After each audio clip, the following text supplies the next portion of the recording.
Ministerstvo investícií prichádza s iniciatívou digitálnej dane, ktorá by mohla zásadne zmeniť prístup Slovenska k zdaňovaniu veľkých digitálnych hráčov na trhu. Štát predstavil plán, podľa ktorého by nadnárodné technologické platformy pôsobiace na našom trhu mali začať odvádzať férový príspevok do štátneho rozpočtu. Doteraz totiž na Slovensku generovali obrovské príjmy, no dane z nich odvádzali v zahraničí.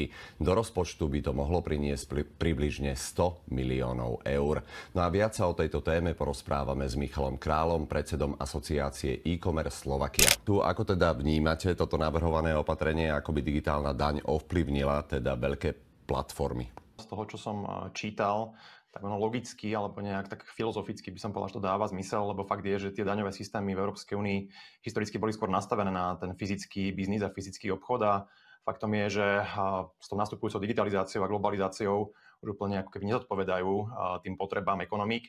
Takže teoreticky to dáva zmysel na papieri. Otázka je, aké to vyvolá možno nejaké protiopatrenia, keďže sa to týka primárne teda amerických biznisov zo strany teda možno americkej administratívy, keďže tá je otvorene naklonená práve týmto americkým technologickým gigantom.